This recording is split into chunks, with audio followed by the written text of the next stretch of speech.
Bonjour, bienvenue dans cette mini-récup sur le calcul de l'air qui s'adresse aux élèves de 5e et 6e année du primaire.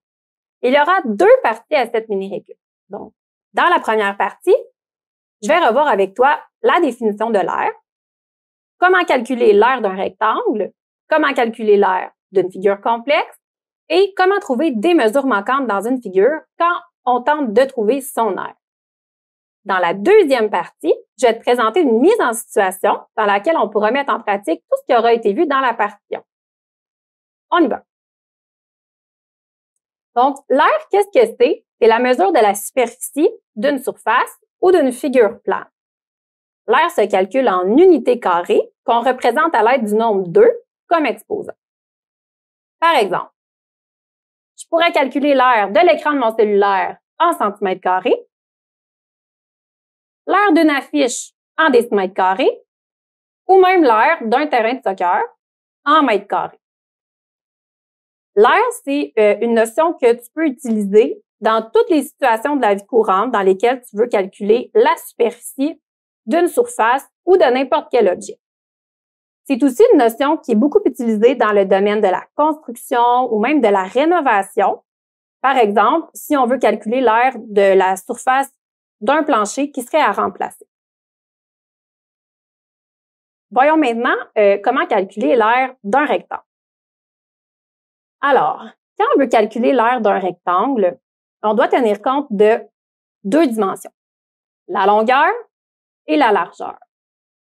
L'air est donc égal à la longueur fois la largeur. Si tu veux calculer l'air d'un carré, c'est la même chose, mais les deux mesures que tu vas multiplier vont être égales. Ils vont être de la même mesure. Donc, il y a deux étapes bien importantes à suivre lorsqu'on calcule l'air. Je vais te les présenter en faisant quelques exemples avec toi. Quel est l'air de ce rectangle? Alors, la première chose que je dois faire, c'est regarder c'est quoi les mesures qui me sont données.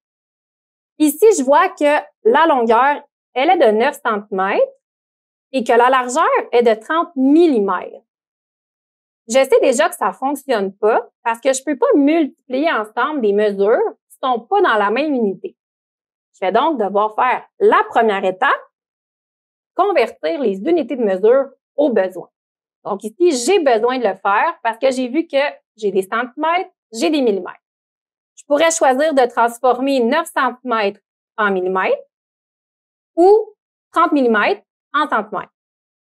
Moi, je vais choisir de calculer l'air de ce rectangle en centimètres carrés. Donc, je vais convertir 30 mm en centimètres. 30 mm égale à combien? 2 cm. Je vais utiliser un tableau des conversions pour m'aider. Donc, je mets 30 mm dans le tableau. Je vais écrire le 0 dans la colonne des millimètres, le 3 dans la colonne des centimètres et je vais venir mettre ma virgule après le chiffre dans la colonne des centimètres puisque je veux convertir la mesure en centimètres. Voilà, donc j'obtiens 3 cm. On vient barrer le 30 mm et j'écris la nouvelle mesure. Voilà. Alors, toutes les mesures sont maintenant en centimètres. Je vais pouvoir passer à la prochaine étape.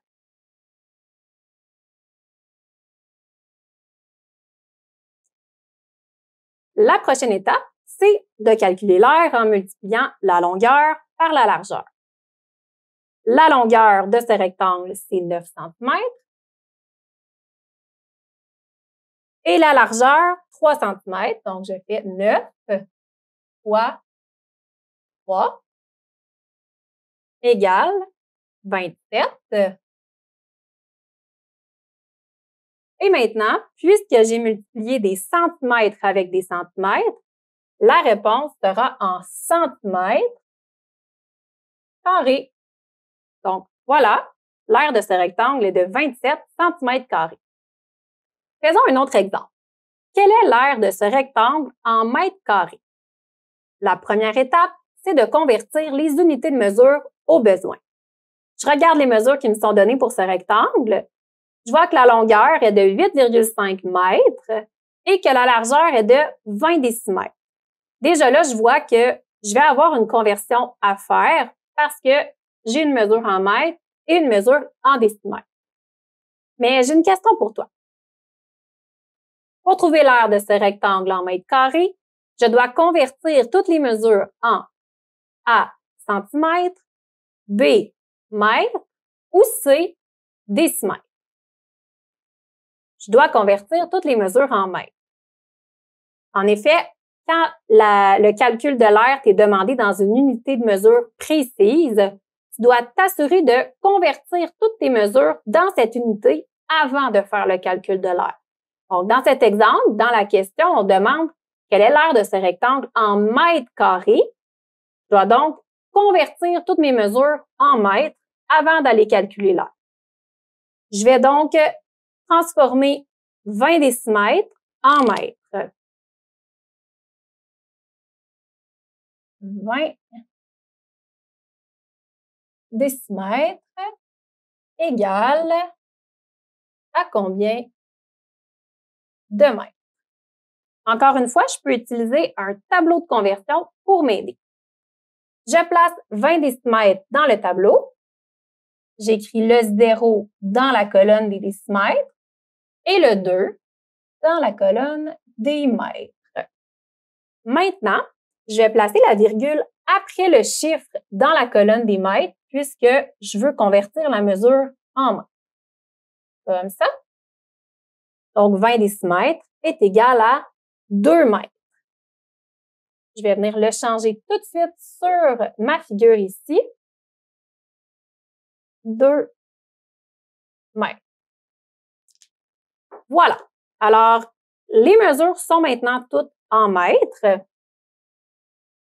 Je vais pouvoir passer à la prochaine étape.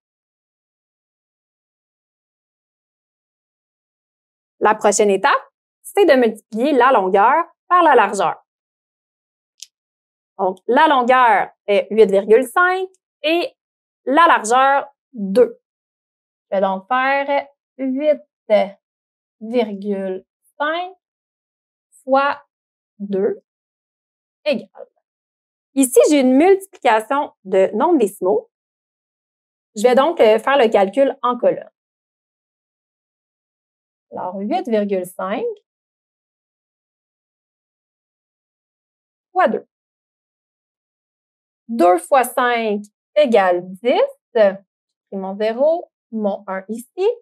2 fois 8 est égal à 16, plus 1, 17.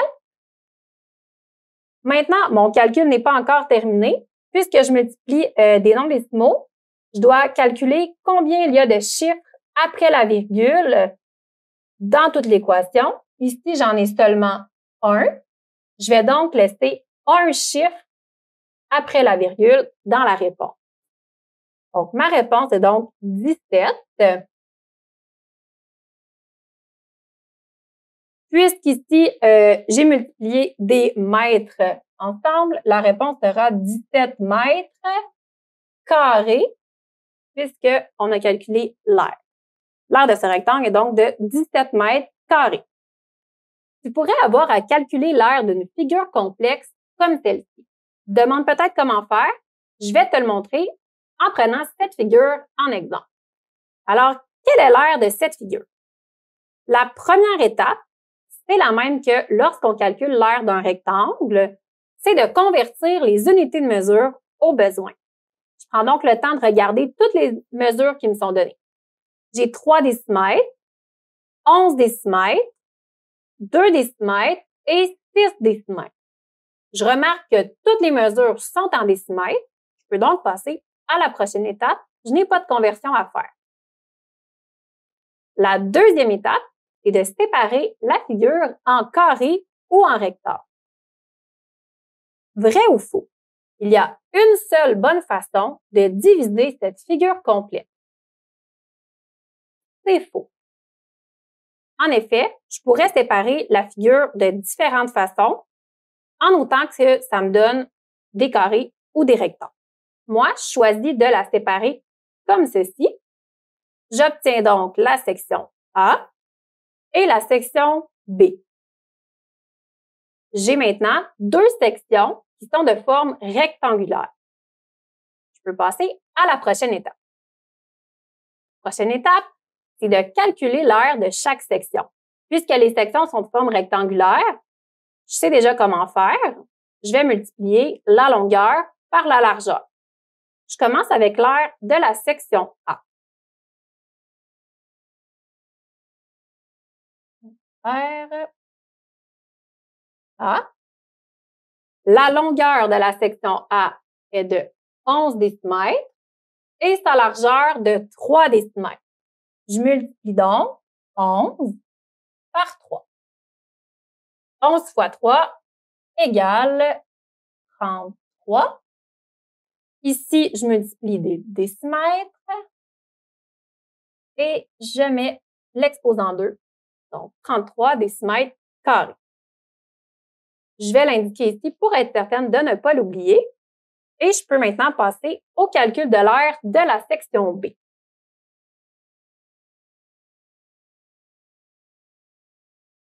La section B, elle a une longueur de 6 décimètres et une largeur de 2 décimètres. Je multiplie 6 par 2. 6 fois 2 égale 12 décimètres carrés. Donc, je l'indique à côté de la figure, encore une fois. Je connais maintenant l'aire de la section A et de la section B. Je vais pouvoir passer à la prochaine étape.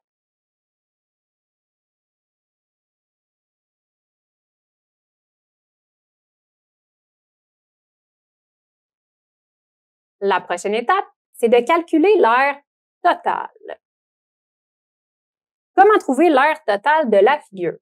Est-ce que c'est A, en additionnant l'aire de toutes les sections, ou B, en multipliant l'aire de toutes les sections? C'est A, en additionnant l'aire de toutes les sections. Je vais donc additionner l'aire de la section A, qui est de 33 décimètres carrés, et l'aire de la section B, qui est de 12 décimètres carrés. Je fais donc 33 plus 12. Alors, 3 plus 2, 5, et 3 plus 1, 4. 45. Maintenant, je pense à indiquer l'unité de mesure, les décimètres, et mon exposant 2, puisque ce sont des décimètres carrés. Donc, l'aire totale de cette figure est donc de 45 décimètres carrés. Il arrive que certaines mesures sur une figure soient manquantes. Par contre, ça ne veut pas dire que tu ne pourras pas trouver l'aire de la figure, parce que tu peux toujours te servir des autres mesures qui sont disponibles pour trouver la mesure manquante que tu cherches. Par exemple, dans cette figure, la longueur de la section A est manquante. Par contre, je sais que la largeur de la section B est de 6 cm et elle inclut la mesure que je cherche, plus cette partie qui est de 2 cm. 2 cm. Comme je sais que la largeur de la section B est de 6 cm, je peux prendre 6 cm et soustraire 2 cm. 6 moins 2 est égal à 4. Donc, la mesure manquante est de 4 cm. Voilà. Donc, dans la partie 2 de la mini-récup, il y aura d'autres exemples de mesures manquantes. Donc, on pourra s'exercer encore un petit peu. C'est déjà tout pour la partie 1 de cette mini-récup sur le calcul de l'aire. Maintenant que tu sais comment calculer l'aire d'un rectangle, comment calculer l'aire d'une figure complexe et comment trouver des mesures manquantes, tu pourras me rejoindre dans la partie 2 dans laquelle on fera une mise en situation ensemble. À bientôt!